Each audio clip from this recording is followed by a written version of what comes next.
이사야 62장 6절로 7절 두 절만 우리 같이 한번 읽겠습니다. 제가 지금 목 컨디션이 안 좋아서 죄송합니다. 같이 읽을게요.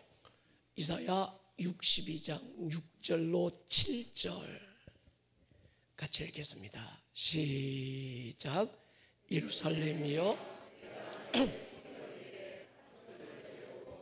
그들로 하여금 주야로 계속 잠잠하지 않게 하였느니라. 너희 여호와로 기억하시게 하는 자들아, 너희는 쉬지 말며 또 여호와께서 예루살렘을 세워 찬송을 받게 하시기까지 그로 쉬지 못하시게 하라. 아멘. 오늘 새벽에 기도하는데 그런 마음이 들더라고요.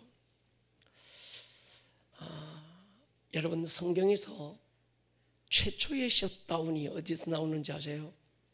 자, 얘들아, 문화상품권이다. 성경에서 최초로 하나님께서 어디에 딱 집어넣어놓고 밖에 못 나오게 했던 사건이 있어요. 뭘까? 아니에요. 그 이전에 훨씬 이전입니다. 맞아, 노아 시대예요. 자, 못 맞췄으니까 이거 그냥 넘어가는 겨. 두 개다.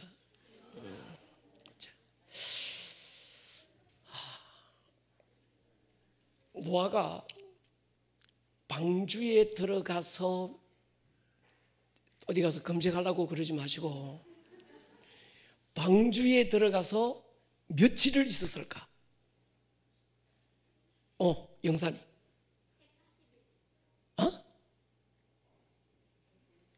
더 많은데. 또요. 자, 어른들도 한번 맞춰보세요. 무섭이. 야, 100 며칠도 더 많댔는데.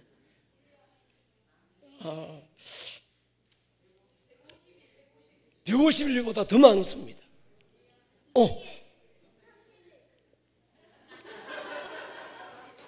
정말 미안해지네. 또 예? 뭐? 160 더 많습니다. 200일 더 많습니다. 저기 더 많습니다. 너 뭐? 더 많아요. 자, 이건 뭐 너무 노아 홍수가 며칠 있었죠? 비가 며칠 왔어요? 그래도 지금 우리가 전교인들이 아이들까지 지금 성경을 팔독체하고 있는데 이것 정도는 알아야 될 것 같아요. 40일. 물이 계속 불어난 날이 며칠일 것 같아요? 110일이 불어났어요. 거기다가 물이 빠지는데 74일이 걸렸어요. 까마귀 제일 먼저 보냈죠. 40일 후에 까마귀를 내보냈습니다. 비둘기는 몇 번 내보냈을까? 내가 이랬는데 내가 왜 이랬을까?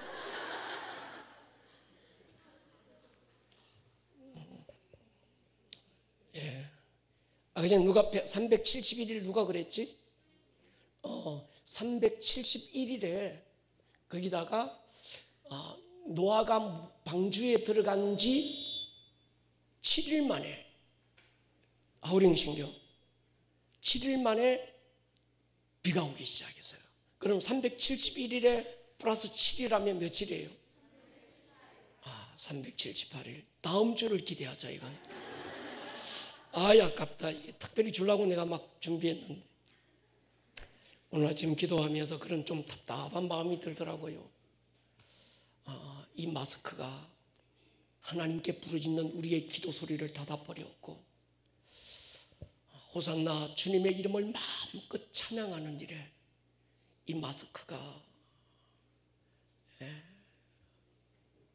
닫아서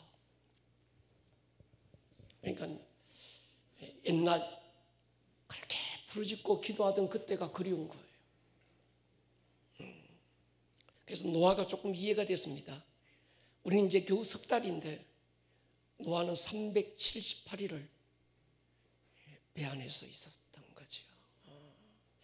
노아가 거기서 뭐 했을까요? 제가 작년에 우리 이성민 전사님 미국 켄터키에서 졸업한다고 그래서 제가 켄터키 가니까 켄터키에 그 노아 방주를 그대로 재현해 놓은 곳이 있더라고요.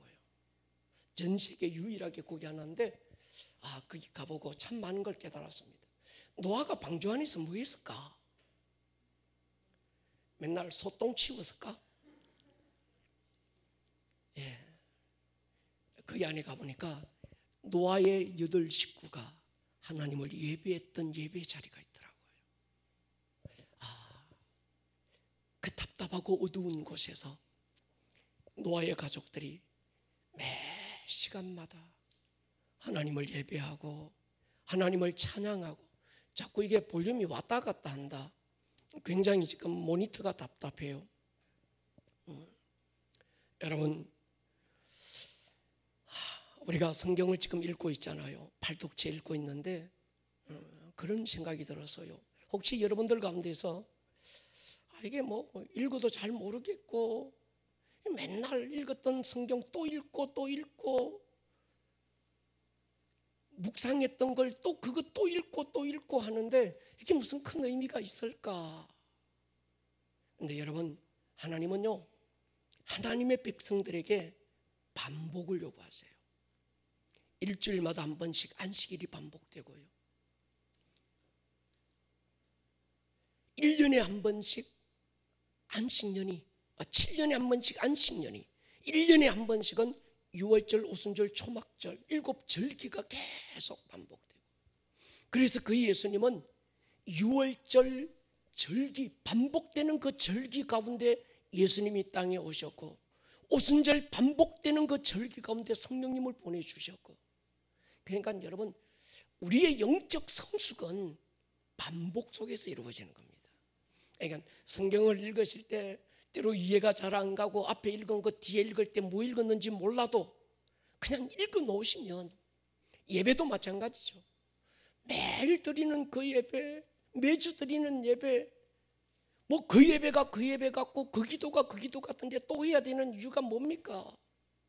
이런 반복의 영성이 우리를 성숙시키고 우리를 세워가는 줄로 믿습니다. 오늘 우리가 읽었던 이 본문의 말씀을 저는 참 사랑합니다. 하나님이 어떤 하나님의 시즌에 앞서서 성벽 위에 어떤 사람을 세우신다는 거예요. 파수꾼이라고 그러죠. 그 파수꾼은 밤낮 쉬지 않고 부르짖는 사명을 가지고 하나님이 그 성벽 위에 세우신 어떤 그런 사명을 가진 자가 있다는 거예요. 이유는 하나님은 그저 우리가 제사 지내주면 그건 넙적넙적 받아 드시는 분이 아니고, 그의 사랑하는 자들을 통해서 일하시기를 원하시고, 일하시되 쉬지 않고 일하시기를 원하시는데, 하나님이 쉬지 않고 일하시게 만드는 최고의 수단이 부르짖고 기도하는 거죠. 하나님은 누구의 기도를 통해서 하는가? 하나님이 특별히 성벽 위에 세운 파수꾼들을 통해서, 그들의 부르짖음을 통해서 하나님이 일하신다는 거예요. 언제까지? 예루살렘을 세워서 그들로 찬송을 받게 하시기까지. 다시 말씀드리면 우리 주 예수 그리스도 이 땅에 다시 오시는 그때까지 어떤 파수꾼의 사명을 가진 자가 있습니다. 하나님이 어떤 교회에 파수꾼의 사명을 주어서 세운 자가 있는 거예요. 하나님이 그 시대 가운데, 대한민국 교회 가운데 어느 교회인가는 하나님이 세운 파수꾼의 사명을 가진 교회가 있다는 거예요. 누가 이 파수꾼을 세웠는가? 하나님이 세우신 거예요. 내가 기도하는 게 아니고요, 내가 기도의 자리에 앉은 게 아니라 하나님이 어떤 사람들을 성벽 위에 파수꾼으로 세우신 거예요. 이들의 사명은 주님 다시 오실 때까지 부르짖고 기도하는 거지요. 특별히 위기의 순간에는 더욱 이들의 마음에 하나님의 마음 절박함을 부어넣어 주셔서 이들로 하여금 더 간절하게 부르짖게 하는 거지요. 우리 주님 재림이 가까울수록 저는 그러할 것이라고 믿습니다. 상황은 예배할 수 없고 기도할 수 없도록 만들어지지만 거기에 굴복하지 않고 이 부르심을 받은 사람들은 목숨 걸고 예배하고 부르짖는 기도의 자리를 갈망한다는 거예요. 하나님이 그렇게 하신다는 거죠. 새로운 하나님의 시즌, 바로 시즌의 문이 열릴 바로 그때 하나님이 세운 파수꾼들을 통해서 하나님은 부르짖게 하시는 거죠. 지금은 새로운 시즌이 시작되는 줄로 믿습니다. 하나님은 새로운 기름 부을 준비를 다 마치신 것 같아요. 새로운 부대를 준비한 사람들을 찾으시는 거죠. 그러니까 하나님이 새로운 기름을 부으실 때는 그 기름 부음을 받을 수 있는 새로운 부대, 낡은 가죽 부대를 버려버리고 새로운 부대를 준비할 수 있는 사람들을 일으키시는 거죠. 그런데 참 이 낡은 가죽 부대를 버린다는 게 어려운 것 같아요. 이 낡은 가죽 부대를 버려야 하나님이 새로운 기름을 부으시는데 우리 인간의 고집은 끝까지 낡은 가죽 부대를 지금 붙들고 있는 거예요. 낡은 가죽 부대에 새 포도주를 부으면 이건 부대도 터지고 포도주도 버리는 거예요. 그래서 하나님은 새로운 부대를 찾으시는 거예요. 저희 교회가 오는 주일은 새로운 시즌에 다음 세대에 대한 다음 세대 주일로 이번 주일을 지킬 건데, 우리가 전 아동 유치부부터 전 우리 그 교인들이 한 자리 모여서 예배하려고 했는데 이러면 코로나가 또 기승을 부려서, 그래서 각 부서는 각 부서로 예배드려라, 영상으로 띄워줄게. 그러면서 우리 어른들이 오늘 이 시대 다음 세대에 대한 골든타임을 우리가 함께 나누게 될 겁니다. 여러분, 지금이 마지막 골든타임입니다. 이때를 놓치면 안 되는 거예요.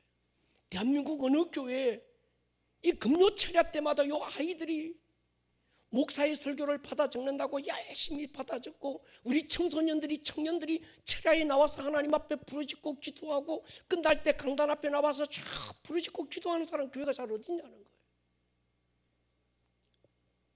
저는 우리 교회가 이 시대에 하나님이 남겨두신 파수꾼의 사명을 감당해야 되고, 할렐루야, 특별히 우리의 다음 세대들을 살리고 그들을 일으켜서 하나님의 내일을 준비할 수 있는 그런 교회가 되고 싶은 꿈이 있습니다. 참 이 낡은 가죽 부대를 버린다는 게 쉽지 않습니다. 언제 버리는지 아세요? 죽음의 위기를 만나면 그제서야 버려요. 인간의 이 고집이요, 그때까지는 잘 안 버리는 것 같아요. 이것 놓아버리면 죽는 줄 알고 발랄랄 떨다고 바둥바둥 대다가 끝까지 이거 붙들고 못 놓는 거예요. 배 밖으로 나가면 죽을 것 같아서 광풍이 몰아치는데도 배 안에서 끝까지 바들바들 떨고 있는 거예요. 주님은 배 바깥에서 물 위에서 오라고 부르시는데 그들은 죽을 줄 알고 그냥 안에만 있는 거예요. 여러분, 사람이요, 사선을 넘어보면 생각이 달라집니다. 굉장히 생각이 유연해집니다. 그 전에는 자기만 옳고 자기만 똑똑하고 다른 사람 다 틀렸다고 고집하던 사람들이 자기 한계를 넘어가면 그제서야 마음을 열기 시작하는 거예요.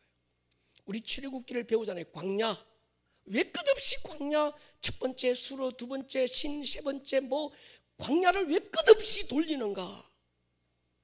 한 가지입니다. 광야에 던져져 봐야 내가 알고 있는 지식이 얼마나 헛되고 내가 가진 경험이 얼마나 보잘것없고 인간의 수단과 방법이 얼마나 초라한지를 그제서야 아는 거예요. 그리고 뭡니까? 그제서야 하늘을 바라보는 거죠. 새로운 시즌은 그냥 열리지 않습니다.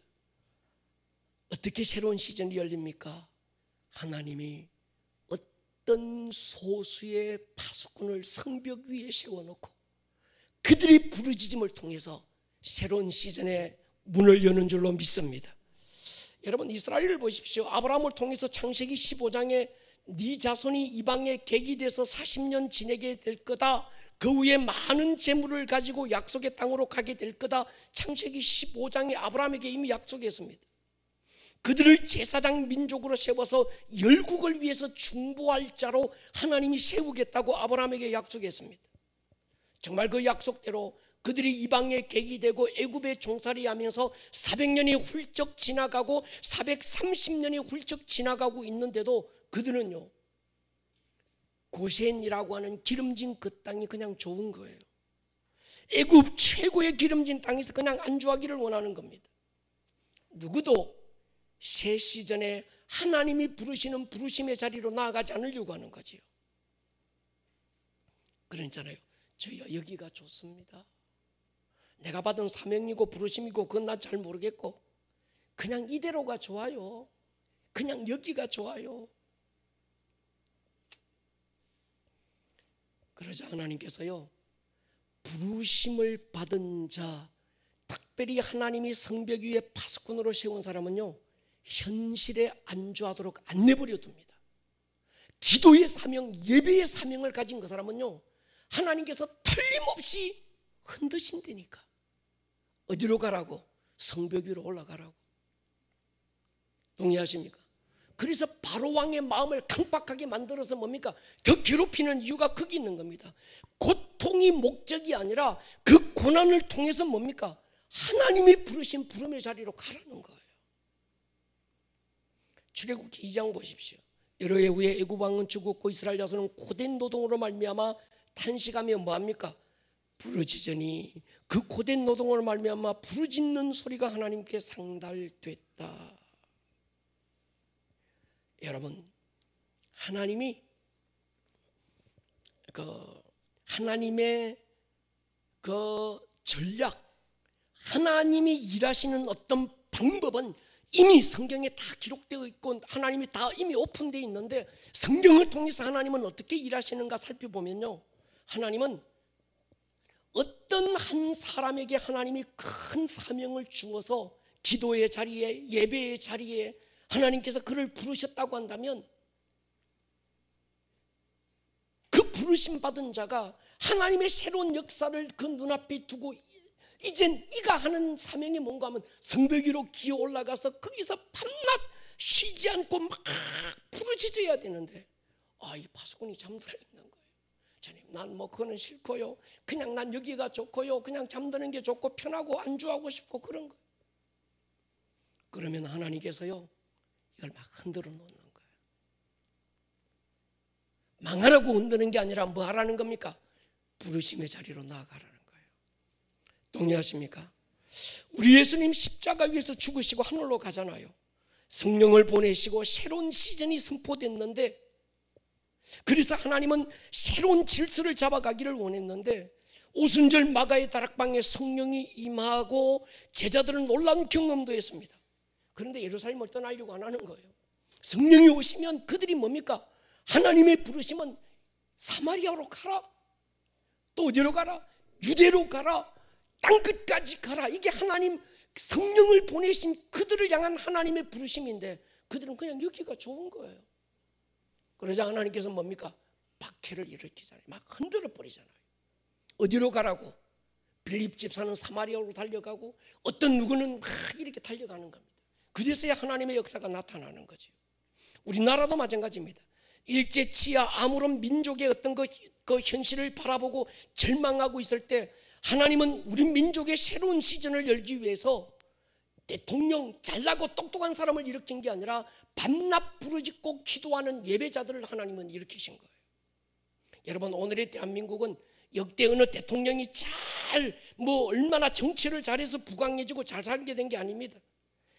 하나님의 그 역사에 눈이 열린 주기철, 손양원 목사님 같은 분들, 앞선 믿음의 사람들이 처절한 고문 가운데서도 죽어가면서도 예배를 빼앗기지 않고 기도의 사명을 잃지 않았던 그들의 쌓여진 그 기도가 오늘 대한민국을 열었잖아요. 할렐루야. 저희 어릴 때만 해도 그랬습니다. 기도원들마다 구국재단이라는 게 없는 교회가, 없는 기도원이 거의 없었습니다. 구국파위라는 게 있었어요. 산 꼭대기 올라가면 큰 파이들이 대개 있는데 그 파이가 구국파이야. 늘 그 파이에서 그 눈비 맞으면서 철철 맞으면서 그 추운 겨울에 비닐 하나 덮어쓰고 밤낮 나라와 민족을 위해서 쭉 하고 이 산 저 산등성이를 막 메아리 쳤던 그분들의 기도가 오늘 대한민국을 만들었잖아요. 믿으십니까? 그렇습니다. 여러분, 분명 지금은 새로운 시즌이 시작될 타이밍입니다. 과거에 우리가 한 번도 경험해 보지 못했던 어떤 조금 업데이트된 미래가 아니라 완벽한 새로운 시즌, 새로운 질서를 하나님은 열어가실 겁니다. 이 시점에서 우리가 해야 될 일이 뭘까? 전문가들의 어떤 이런 조언이나 전문가들의 지식들을 가지고 데이터를 내고 분석하고 잘 해가지고 논문을 써서 그래서 우리가 뭘 준비해야 될 건가? 이게 아니라는 거죠. 우리가 해야 될 일이 뭘까요? 이 밤에 주의 전에 엎드려서 기도하는 거예요. 할렐루야. 그렇습니다. 여러분, 성벽 위에 파수꾼이 되는 겁니다. 여러분이 정말 우리의 다음 세대 여러분들의 자녀들 어디로 튈지 모르는 이 AI 시대에 저 아이들을 위해서 부모가 할 수 있는 일이 뭘까요? 앞선 지식, 4차원적인 어떤 그런 산업혁명의 어떤 그런 지식들을 공부하게 하고, 물론 그것도 중요합니다. 어떤 어느 경쟁 시대 속에서 이 아이에게 좋은 영어를 가르치고 그것도 필요해요. 근데 부모가 해야 될 일이 뭘까요? 나의 다음 세대, 이 자녀들을 위해서 성벽 위에 올라가는 겁니다. 크게 아멘 하셔야 합니다. 그래야 우리의 자녀들이 저는 산다고 믿습니다. 예배를 포기하고 기도를 타협할 것이 아니라 하나님의 일하시기 위한 쉬지 않고 부르짖고 밤낮, 오늘 그 이사야에서 보면 밤낮 쉬지 않고 부르짖겠다는 거예요. 그런 사람들이 일어나야 된다는 거죠. 어쩌면 세상은 이런 교회를 이해할 수 없을지 모르겠습니다. 믿는다고 하는 사람들까지도 오늘 우리를 이해할 수 없을지 모르겠어요. 이런 때는 기도도 적당하게 하고 예배도 적당하게 인터넷으로 하고 다른 사람들의 사정도 살피고 사회 질서 위해서 이웃사랑 실천을 해야 되는 것 아니냐? 맞습니다. 근데 왜 아름다운 꿈의 교회는 고집스럽게 더 기도해야 되고 더 절박한 마음으로 예배해야 되는지 어떤 분들은 이해를 못하실 수도 있는 거예요. 왜냐고 하면 이사야 62장에 그때 이사야 시대에도 성벽 안에 있는 사람들은 성벽 망루에 올라서 밤낮 쉬지 않고 부르짖는 그 사람들을 이해하지 못했을 거예요. 저들이 도대체 하나님이 귀가 먹었나? 꼭 저렇게 믿어도 저렇게 믿어야 되나? 저거 좀 광신 아니야? 그냥 집안에서 조곤조곤 기도해도 되는데 꼭 저렇게 티를 내야 되나? 좀 엘리트 신앙인답게 좀 믿으면 안 되나? 아마 그 얘기 했을 것 같아요.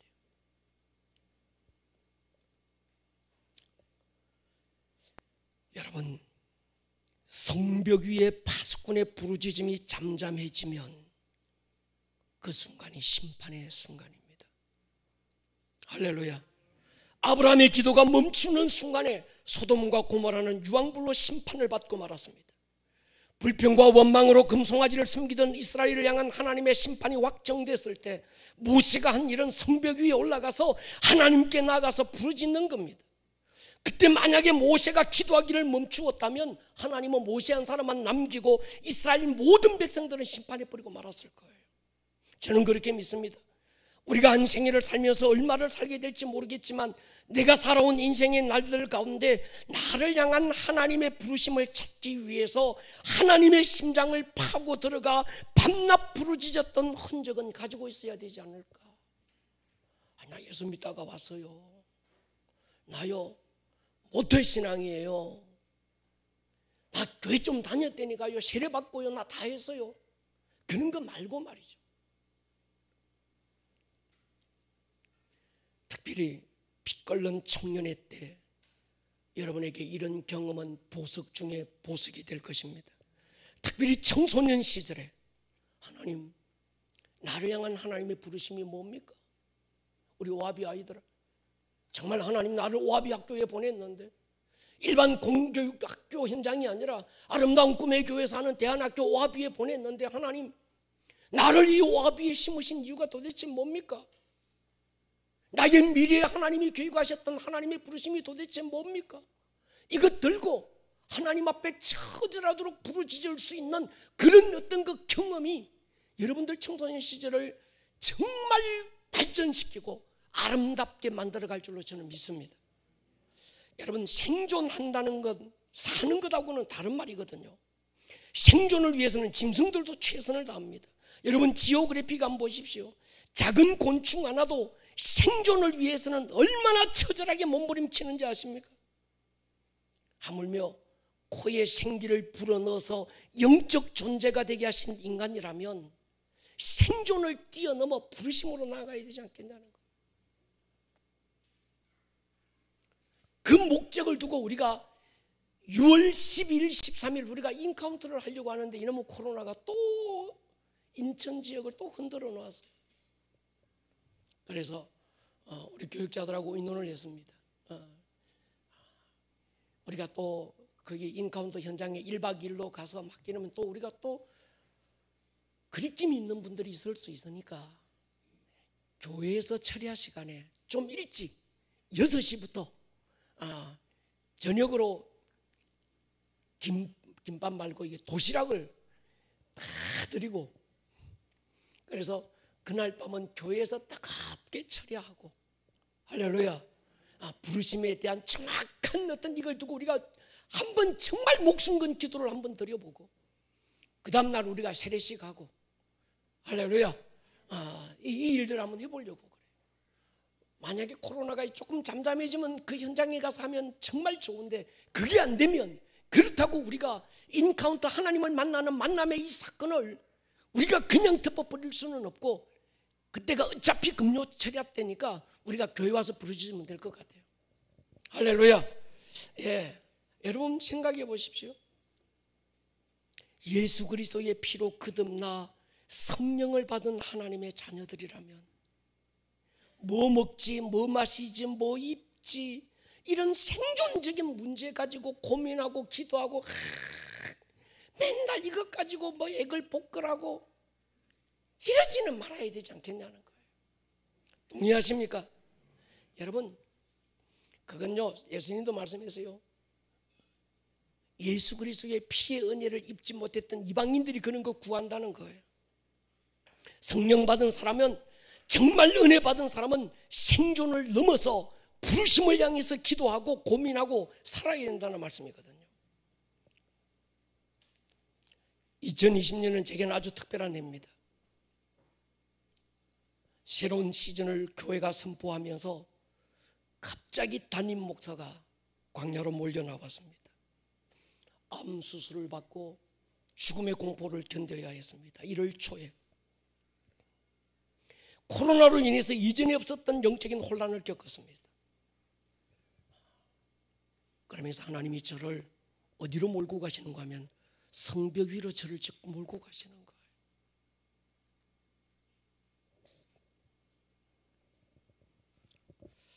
주위의 목사님들이 그러시더라고요. 목사님, 그 정도 아프고 나면 그냥 좀 쉬세요. 그냥 적당하게 하시고 그냥 좀 쉬시라고. 정말 저를 사랑하시는 목사님들이 그렇게 얘기하세요. 어떤 때는 그분들의 말씀 듣고 나면 또 나도 한번 그래 볼까, 적당하게 핑계 대면서. 그런데 반대가 되더라고요. 내게 남은 세월이 얼마가 되든 이런 위기로 인해서 적당하게 타협하고 손에 쥐고 있던 사명과 부르심도 다 던져버리고 그저 현실에 안주하지 하고 있어도 세월은 흘러서 주님 앞에 가야 되고, 할렐루야. 그러나 그걸 선택하는 것이 아니라 정말 하나님이 네 주 예수 그리스도 피 묻은 두 손을 덥석 잡는 그날에 네 주님 앞에 그래도 내놓을 만한 게 뭐가 있어야 되지 않겠냐는 거예요. 나를 향한 하나님의 부르심이 성벽 위에 파수꾼으로 이 시대 가운데 세웠다면 정말 우리 교회는 그런 교회가 되고 싶은 거예요. 할렐루야. 여러분, 그렇습니다. 지금은요, 주님의 때가 그렇게 얼마 남지 않았습니다. 개인의 종말보다 범역사적인 종말의 차원에서도 마찬가지입니다. 지금은 식사기도 잠깐 하는 것으로 내가 그래도 신앙입니다 명맥을 유지하는 그런 때가 아닙니다. 주일 예배에 앉아서 나 그저 예배 드렸다고 그래서 스스로를 정상적인 신앙인이라고 자부할 수 있는 그런 때가 아닙니다. 여러분, 고린도서 2장 16절 보십시오. 누가 주의 마음을 알아서, 이게 주님의 탄식 같은데, 누가 내 마음을 아는 자가 누가 좀 있었으면 좋겠다. 누구를 만나면 내 마음을 좀 알까? 정말 이 마지막 때 그 주님의 마음을 알아서 주의 마음을 시원케 할 수 있는 그런 사람을 하나님은 찾는다는 거예요. 그러나 우리가 그리스도의 마음을 가졌다. 로마서 11장 34절 보십시오. 누가 주의 마음을 알았느냐? 누가 그의 모사가 되었느냐? 끝없이 성경에서는 누가 주님의 마음을 아는 자가 누구냐고 주님은 찾고 계시는 거예요. 그런데 아무도 그 주님의 마음을 아는 자가 없는 게 주님의 답답함인 거예요. 여러분, 우리는 그저 사는 자가 아니라 주님 마음 알아서, 할렐루야, 한여름 냉수처럼 주인의 마음을 시원케 할 수 있는 저와 여러분들이 될 수 있기를 주님의 이름으로 축원합니다. 여러분, 하나님이 성벽 위에 파수꾼으로 세운 자가 있습니다. 이사야서는 그들을 가리켜서 남겨진 자들이라고 불렀습니다. 밤나무 상수리 나무가 배임을 당해도 하나님은 그 그루터기는 남겨두시는, 하나님이 다음 시대에 하나님의 역사를 위해서 남겨둔 자가 있다는 거예요. 그러니까 하나님의 역사는 엄밀하게는 남겨진 자들의 역사입니다. 남겨진 그들에게 하나님의 영을 부어서 하나님의 마음을 알게 하고 그들 성벽 위로 하나님이 데리고 올라가셔서 그 성 위에 올라 앉아서 그들로 하여금 밤낮 부르짖게. 여러분, 아무나 부르짖는 게 아닙니다. 주님의 마음을 아는 자라야 부르짖을 수 있는 거예요. 동의하십니까? 저는 우리 교회가 이 남겨진 자라고 하는 사명을 갖고 있습니다. 우리 교회는 그저 세워진 교회가 아닙니다. 많고 많은 교회들 가운데 또 하나의 교회라면 굳이 복잡한 이 세상에서 우리 교회가 세워져 존재해야 될 이유가 없는 거지요. 마찬가지로 이 목사도 마찬가지고 여러분들도 마찬가지입니다. 우리 교회에 모인 여러분들은 그냥 오가다 만난 평신도들이 아닙니다. 그래서 우리 교회 비전이 뭡니까? 사도행전적 평신도. 동의하십니까? 하나님이 마지막 때 하나님의 역사를 위해서 남겨진 자들, 이 믿음을 가지는 거죠. 히스기야 때로 가보십시다. 하나님은 반드시 그때마다 이 남겨진 자들을 통해서 하나님은 부르짖게 하고 예배하기 위해서 하나님의 역사를 일으키는 거예요. 역대하 29장 보십시오. 같이 한번 읽겠습니다. 시작.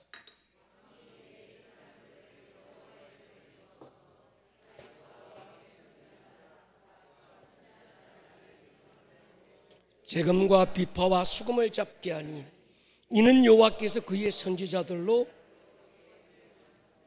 하나님이 하나님의 전에 두신 자들이 있습니다.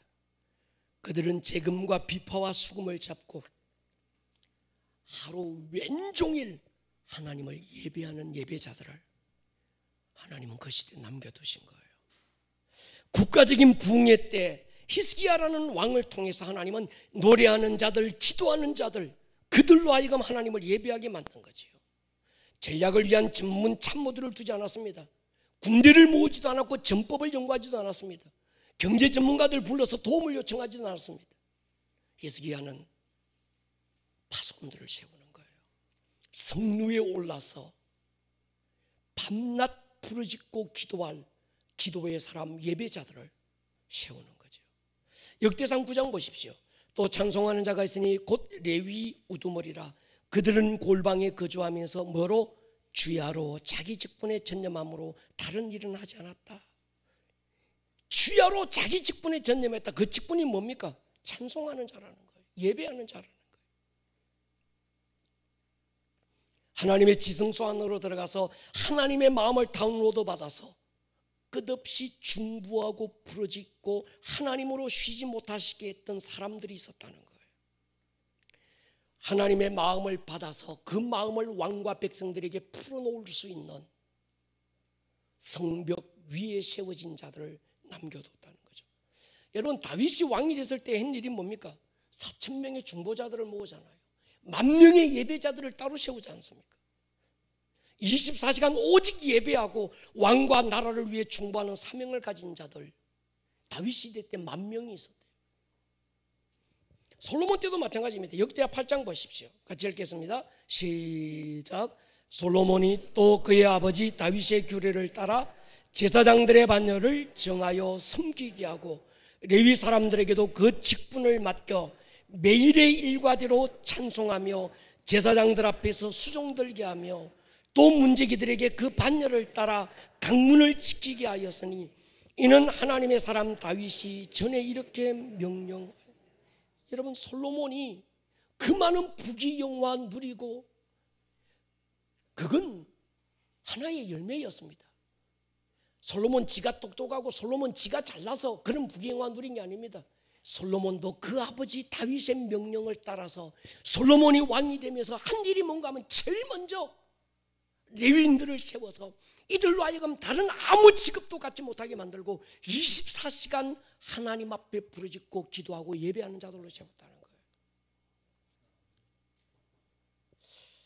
여러분, 저는 그렇게 믿습니다. 기도와 예배가 배경이 된 개인과 가정과 교회와 나라는 망하지 않습니다.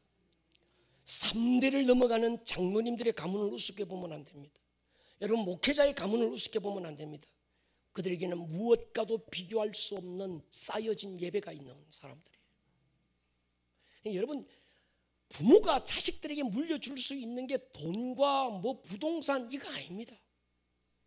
부모가 하나님 앞에 쌓아놓은 기도를 물려주고 부모가 하나님 앞에 드렸던 눈물의 그 예배의 그 쌓여진 예배를 내 자녀들에게 물려주는 거죠. 이걸 대신할 수 있는 힘이 어디 있겠습니까? 다윗 왕이 이룬 업적들이 얼마나 크고 영화롭습니까? 솔로몬의 영광이 얼마나 큽니까? 그런데 그건요, 열매이지 뿌리가 아닙니다. 그들의 뿌리는 뭐요? 기도와 예배였던 거죠. BC 830년경 요사밧 왕 때도 마찬가지입니다. 연합군의 공격 앞에서 절망에 빠졌을 때 한 일이 뭡니까? 역대하 20장 보십시오. 백성과 더불어 의논하고 노래하는 자들을 택하여 거룩한 예복을 입히고 군대 앞에서 행진하며 여호와를 찬송하여 이르기를 여호와께 감사하세 그인 영원하도다 하였더니 그 노래와 찬송이 뭐 할 때? 시작될 때에 여호와께서 복병을 두어 유다를 치러 온 암몬 자손 모압 세일산 주민들을 치게 했다는 거예요. BC 835년경 제사장 요호야다도 다윗이 명령한 대로 성전에서 예배를 다시 일으키고 예배자들을 세웁니다. BC 725년 히스기야 때도 마찬가지예요. 역대하 29장 보십시오. 왕이 레위 사람들을 여호와의 전에 두어서 다윗과 왕의 선지자 갓과 선지자 나단이 명령한 대로 재금과 비파와 수금을 잡게 하니 이는 여호와께서 그의 신자들로 이렇게 명령하였음이라. 레위 사람들은 다윗의 악기를 잡고 제사장은 나팔을 잡고 서매 히스기야가 명령하여 번제를 제단에 드릴새 번제 드리기를 시작하는 동시에 여호와의 시로 노래하고 나팔을 불며 이스라엘 왕 다윗의 악기를 올리고 온 회중이 경배하며 노래하는 자들은 노래하고 나팔 부는 자들은 나팔을 불어 번제를 마치기까지 했다. 국가적인 위기는 언제나 큰 부흥 전에 일어났던 전조현상입니다. 하나님의 큰 부흥이 일어날 때가 됐는데 누군가가 이 부흥을 위해서 기도 안 하는 겁니다. 하나님의 부흥의 문은 하나님이 세워놓은 남겨진 자, 하나님이 성벽 위에 세워놓은 그들로 하여금 부르짖고 매일 기도하게 하고 예배하게 만들어서 그들의 예배와 기도를 통해서 하나님의 부흥이 땅 가운데 임하는데 이들이 잠잠한 거예요.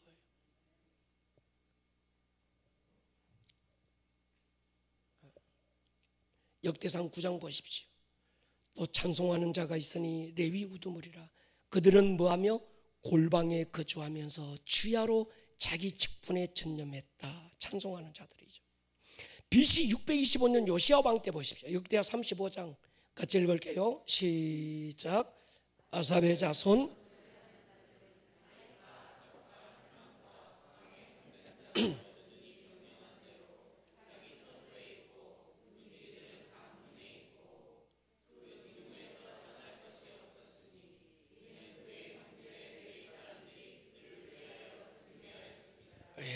하나님이 준비해 놓은 노래하는 자들, 예배하는 자들이 있다는 거죠. 스룹바벨 때도 마찬가지죠. 바벨론에서 돌아와서 그들이 했던 일은 제일 먼저 뭐합니까? 무너진 성전을 다시 세우고 거기서 하나님 앞에 엎드려 예배하는 일을 먼저 했던 거죠. 두 번째로 돌아왔던 에스라, 느헤미야 때도 마찬가지. 느헤미야 12장 보십시오. 45절. 그들은 하나님을 섬기는 일과 결례 일을 힘썼으며 노래하는 자들과 문지기들도 그라여 모두 다윗과 그의 아들 솔로몬의 명령을 따라 행했으니 옛적 다윗과 아삽의 때는 노래하는 자의 지도가 있어서 하나님께 찬송하는 노래와 감사하는 노래가 하였으며 스룹바벨 때와 느헤미야 때는 온 이스라엘이 노래하는 자들과 문지기들에게 날마다 쓸 몫을 주되 그들이 성별한 것을 레위 사람들에게 주고 레위 사람들은 또 그것을 성별해서 아론 자손에게 주었다. 큰 예루살렘 성벽을 재건하는 엄청난 시대적인 사명을 이루어야 되는 그때, 한 사람이라도 더 일에 부역을 하고 막 뛰어들어야 될 그때, 느헤미야는 뭐요? 성벽 위에 올라서 밤낮 부르짖고 기도하고 예배하는 자들을 세웠다는 거예요. 여러분, 기도와 예배가 나라를 지키고, 동의하십니까? 그들 사람, 기도의 사람과 예배의 사람들을 통해서 나라가 일어났고 다시 세워졌습니다. 여러분, 나라가 지켜진 건 어느 왕의 탁월한 리더십이 아닙니다. 위기의 때를 구한 배경은 어느 정치인의 탁월한 리더십도 아니었습니다. 하나님의 성벽에 올라 나라를 위해서 몸부림치고 기도하고 예배했던 그들이 숨겨진 영웅들이었던 거죠. 그러니까 하나님의 역사를 쭉 성경을 다 이래놓고 보면 그 시대마다 하나님이 남겨둔 숨겨진 예배자 영웅들이 있었습니다. 주님은 그들의 기도 소리를 기억하시는 거죠. 지금도 마찬가지 같아요. 어느 누가 대통령이 되면 나라가 부흥하고 갑자기 급성장하고 뭐 나라가 잘 살게 될 것 같습니까? 어느 정치인이 앞장서면 나라가 달라지겠습니까? 저는 그렇지 않다고 믿습니다. 과거 우리나라 보십시오. 우리나라 언제부터 잘 살게 됐습니까? 언제부터 우리나라가 부강한 나라가 됐습니까? 어느 정치인이 정치를 잘해서 나라가 달라졌습니까? 이름도 빛도 없는 무명의 그리스도인들이 잠들지 못하고 먹지 못하고 금식하면서 산속에 들어간 나라를 위해 기도했던 그들의 기도가 대한민국을 세웠잖아요. 동의하십니까? 73년 빌리 그레암 노튼 전도 집회 때, 74년 엑스폴로 때, 77년 민족 복음화 대성회 때, 지금 여의도 광장에서 600만 명, 총 인원이 1300만 명이 모여서 장대비를 맞으면서도 누구도 꼼짝하지 않고 하나님 이 나라를 긍휼히 달라고 몸부림쳤던 그때 그 믿음의 사람들, 그들의 기도가 77년, 73년부터 74년, 77년, 이 70년도 때 그렇게 먹을 것 없어서 빌빌대던 그 대한민국이 그들의 기도와 정말 하나님 이 나라가 이렇게 된 건 내 잘못입니다. 자기 옷을 찢고 가슴을 찢고 하나님 앞에 몸부림쳤던 1300만의 그 기독교인들의 그 기도가 저는 이 나라를 살렸다고 저는 믿습니다. 여러분, 제가 83년도 신학의 길을 처음 들어갔을 때 김천 용문산에 가서 기도를 많이 했습니다. 용문산 기도원에는 구국재단이라는 게 있어요. 아마 용문산 기도원에 가신 분들은 알 겁니다. 지금도 있습니다. 그 구국재단은 1963년 4월 30일 날 세워진 이후로 한 시간도 쉬지 않고 나라를 위한 기도가 릴레이로 이어지고 지금도 이어지고 있어요. 제가 그때 그 용문산 기도원을 갈 때 용문산 옛날 그 나운목 목사님, 전국 대한민국의 그 큰 붕의 물결을 막 주도했던 그 목사님이 계실 때 제가 그 용문산 기도원에 가보면요, 입구에서부터 동네 마을을 지나서 한참을 올라갑니다. 그리고 기도원 한가운데 딱 구국재단이라는 데인데 거기는 가면 내가 몇 시부터 몇 시까지 기도하겠습니다, 요걸 미리 써요. 그리고 적어도 15분 전에는 그 밖에 와서 대기하고 있어야 돼. 그리고 다음 사람이 들어갈 때까지 안에 사람은 나오면 안 돼. 왜? 기도가 끝나면 안 되니까. 그래서 다음 사람이 들어가면 거기서 이 사람이 막 기도할 때 먼저 했던 사람이 살 빠져나오는 거예요.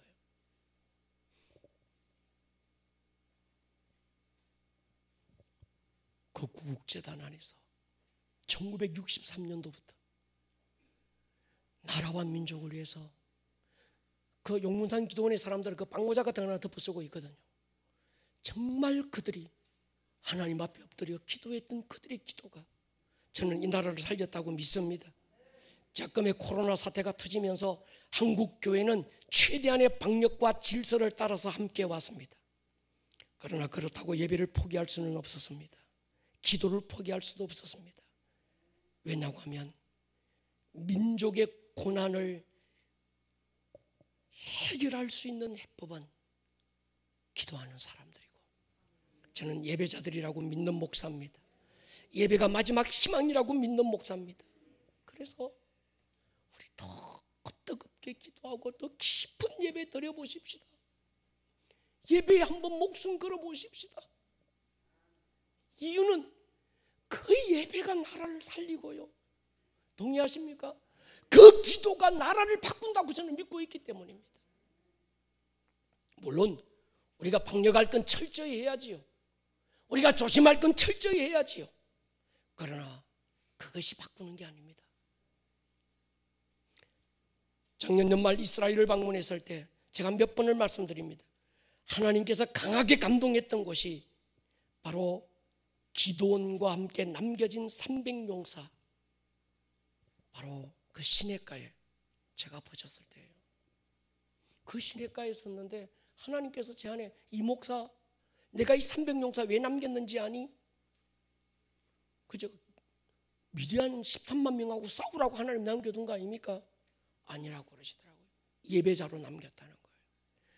그들이 하나님 앞에 나팔을 부르는데 그 나팔이 전쟁에 쓰는 은나팔이었니, 제사장이 제사 때 부는 양강나팔이었니? 성경을 보니까 양강나팔인 거예요.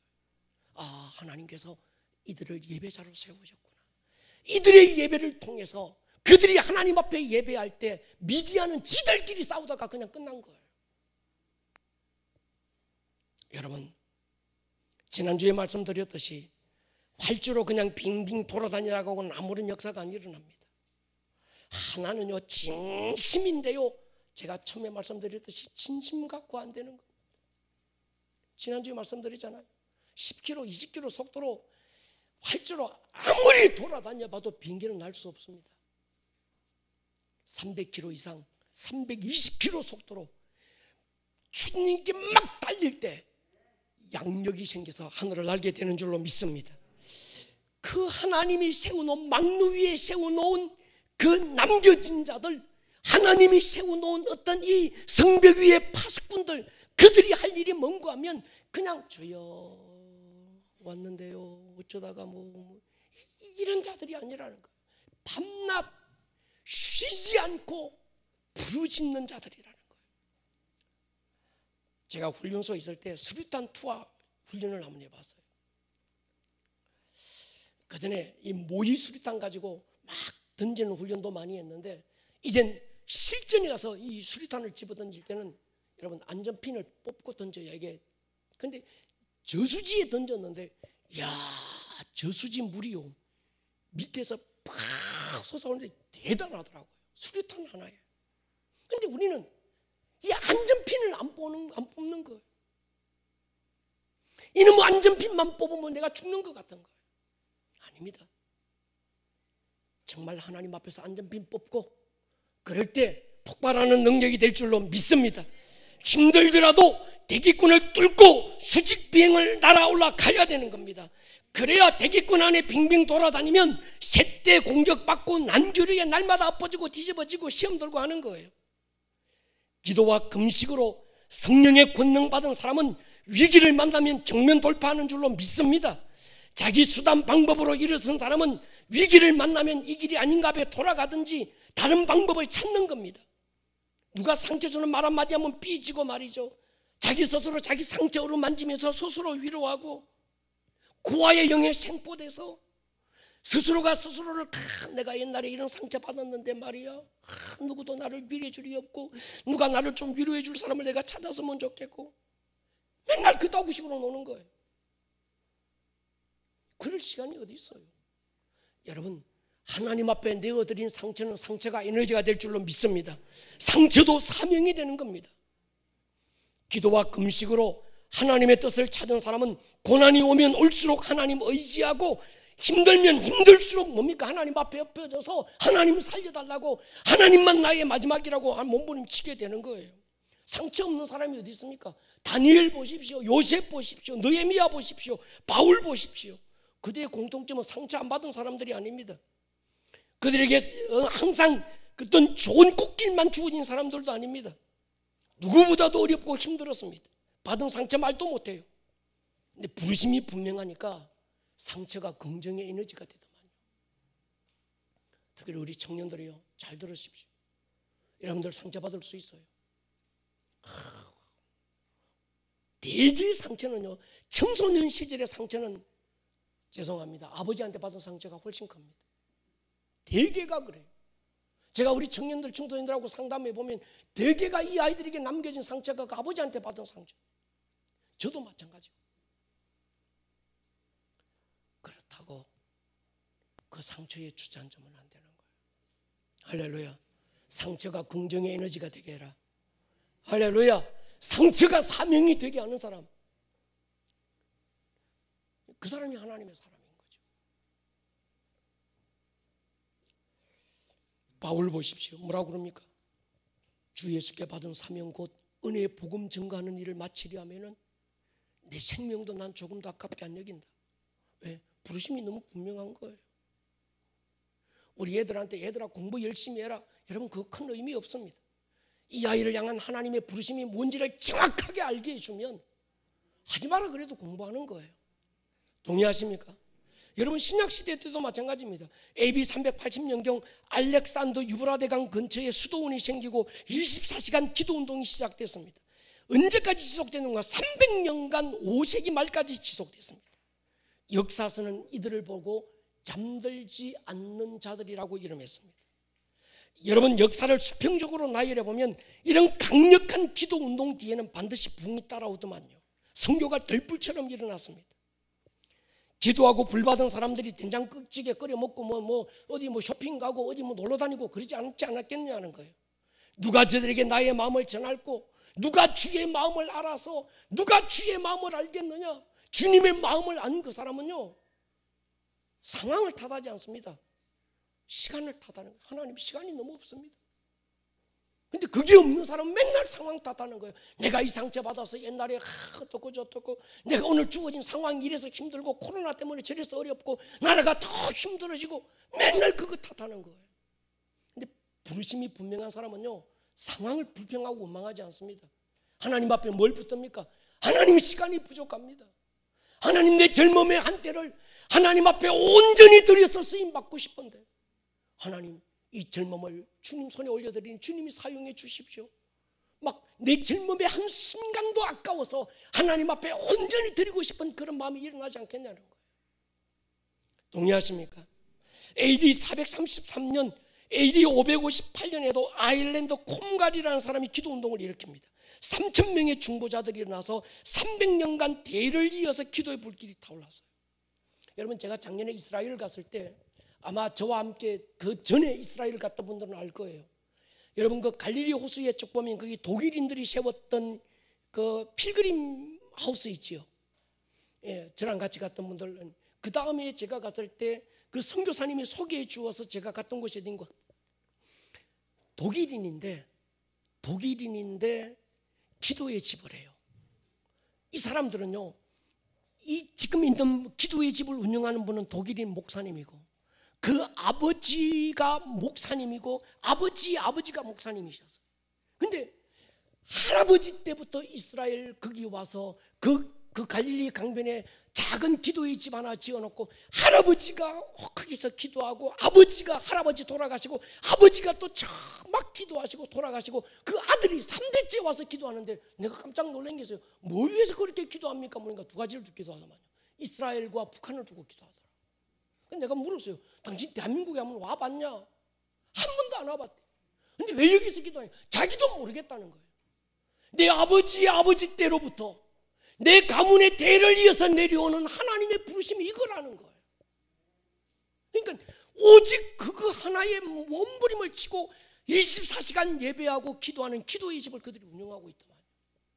이 사람들은 누굽니까? 하나님이 성루 그 성벽 위에 세워놓고 하나님이 밤낮 부르짖고 기도하게 하는 사람들이라는 것이죠. 동의하십니까? AD 522년 스위스에서 400년간 기도운동이 지속됩니다.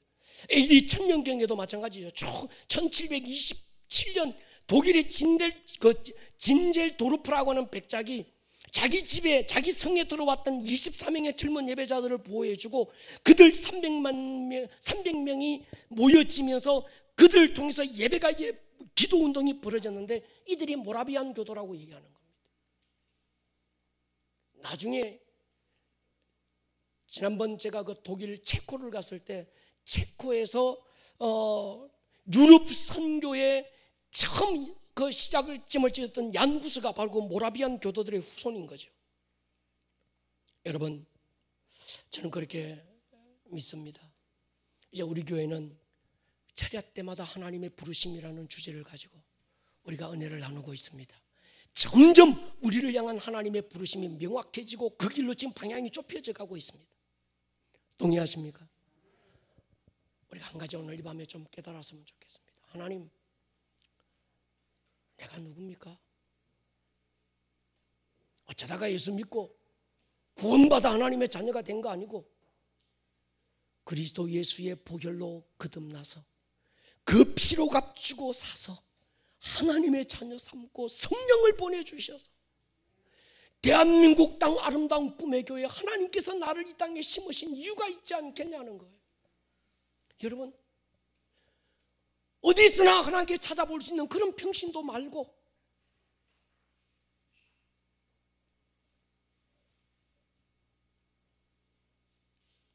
오늘 이 시대 마지막 때 하나님의 성벽 위에 세워놓고 밤낮 부르짖고 기도하게 하는, 그래서 하나님이 그들의 부르짖음과 기도를 통해서 하나님이 쉬지 않고 일하시게 만드는 그런 사람들, 저는 우리 교회의 사명이라고 확신합니다.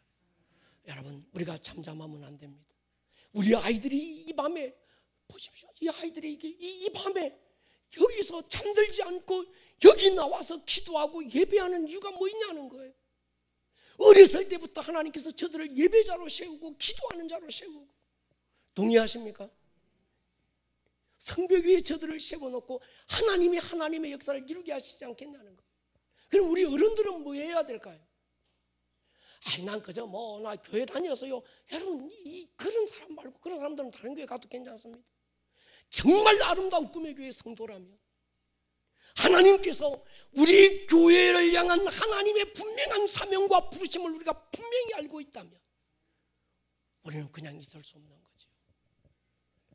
성벽 위로 올라가야 합니다. 깊은 지성소 안으로 파고 들어가야 합니다. 내게 주님의 마음을 부어주십시오. 하나님, 한 번 사는 겁니다. 단 한 번 사는 내 인생의 때가, 하나님 그저 인분만 만들다가 왔습니다 이러면 안 되잖아요. 아름다운 꿈의 교회를 향한 하나님의 부르심에 내가 함께 뛰어들어서 그 부르심을 이루다가 왔습니다. 동의하십니까? 하나님의 부흥의 한때를 바라보고 거룩한 하나님의 성벽 위에 올라서서 밤낮 쉬지 않고 부르짖다가 그 부르짖음을 통해서 하나님이 쉬지 않고 일하시게 만든 바로 그 기도의 사람이 나였습니다. 저는 이랬으면 좋겠어요. 오늘 우리 교회가 땅 잔금을 치렀습니다. 할렐루야. 아름다운 꿈의 교회 이름으로 지금 또 하나의 땅이 등기가 됐습니다. 많은 분들이, 목사님들이 저보고 미쳤다고 그러더라고요. 이 목사님 죽으라고 다음 세대 학교 짓고 막 해서 조금 이제 숨 돌린다 싶으면 당신 은퇴해야 돼 그러더라고요. 좀 편하게 해야 뭐 하려고 그렇게 한다. 10년 일찍 죽는 건 니 모르냐는 거예요. 저는 10년 일찍 죽어도 주님 앞에 이 부르심 다 하고 죽고 싶습니다. 그저 그렇게 10년 더 살기보다 정말 다음 세대에게 내가 목숨 걸고 이스라엘의 목숨 걸고 통일 대한민국의 목숨 걸어서 다시 오실 우리 주 예수 그리스도 그분의 대로를 우리가 열어 준비하고, 정말 내가 끝까지 완주하지는 못하더라도 그 방향, 부르심의 방향을 향해서 한 발자국 한 점만 찍다가 주님 앞에 가더라도 주님, 난 그렇게 살고 싶은 거예요. 우리 그렇게 살아보십시다. 할렐루야. 여러분의 가슴이 정말 제 가슴처럼 뜨거워졌으면 좋겠어요. 특별히 우리 아이들의 가슴이 뜨거워졌으면 좋겠어요. 우리 청소년들의 가슴이, 청년들의 가슴이 뜨거워졌으면 좋겠습니다. 머리를 한번 숙여보십시다.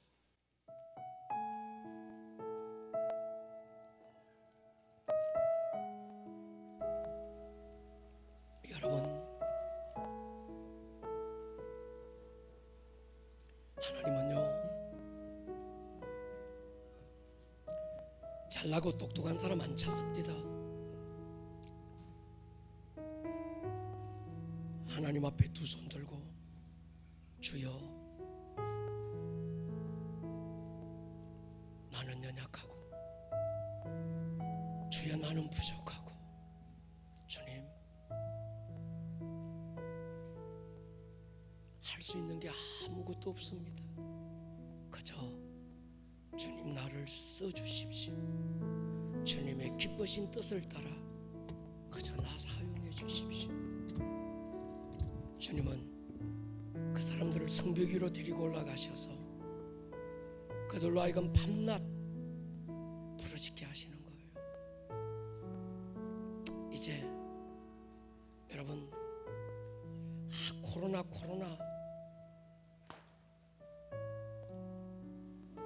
때문에 뭐 못하고, 아닙니다. 이런 때일수록 골방에 들어가 하나님께 부르짖고, 이런 때일수록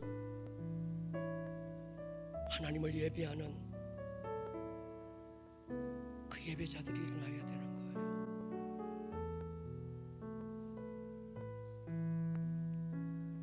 한없는 주님의 은혜 온 세상 위에 넘칩니다. 가릴 수 없는 주의 영광,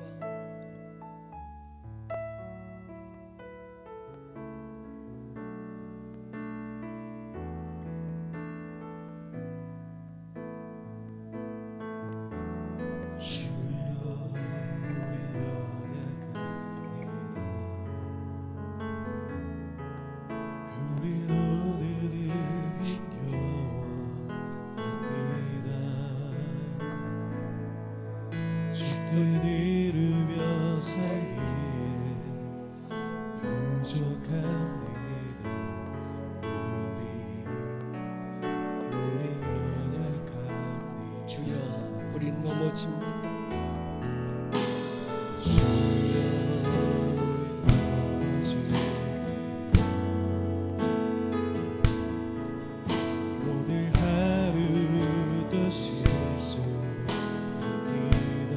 주님 앞에 항복해야 됩니다. 낡은 가죽 부대를 버려야 됩니다.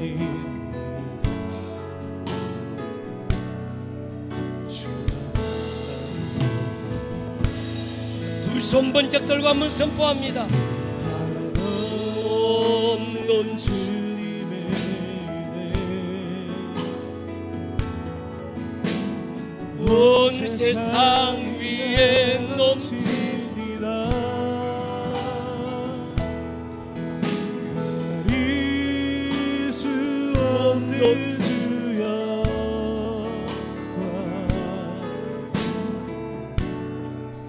땅 위에 충만하네.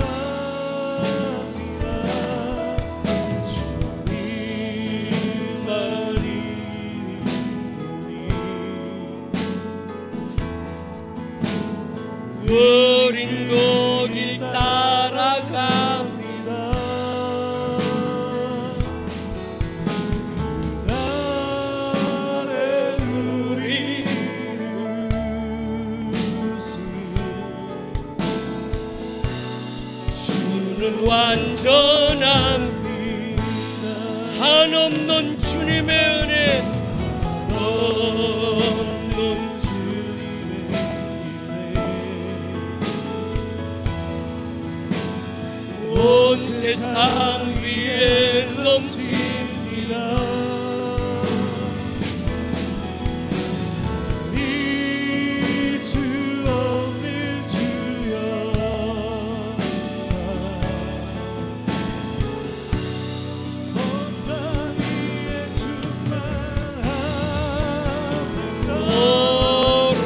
겐드로 바리바 리베리스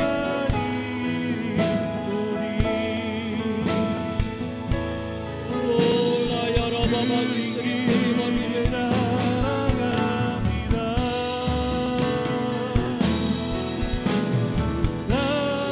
나를 우리를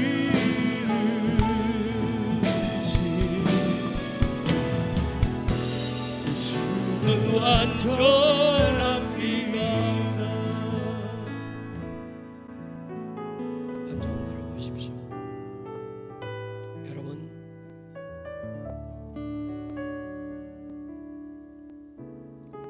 우리가 잠잠하면 돌들이 소리 지를 수 있습니다.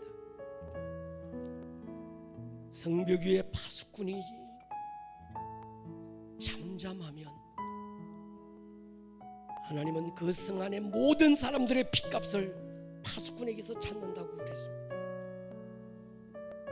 여러분, 우리는 파수꾼들입니다. 우리는 남겨진 자들입니다. 오다 가다 예수 믿고 그저 이 교회 저 교회 아무 교회나 다니는 그런 평신도 그런 교회가 아닙니다. 특별히 우리 자녀들이요, 우리 다음 세대 우리 아이들이요, 여러분들은 하나님의 희망입니다.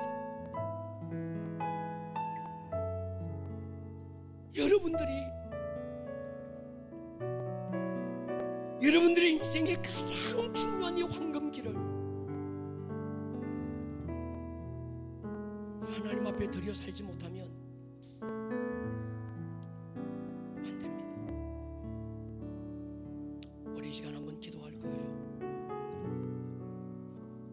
밤낮 부르짖고 기도하여 하나님으로 쉬지 못하시게 할 그런 사람을 하나님은 찾고 있습니다.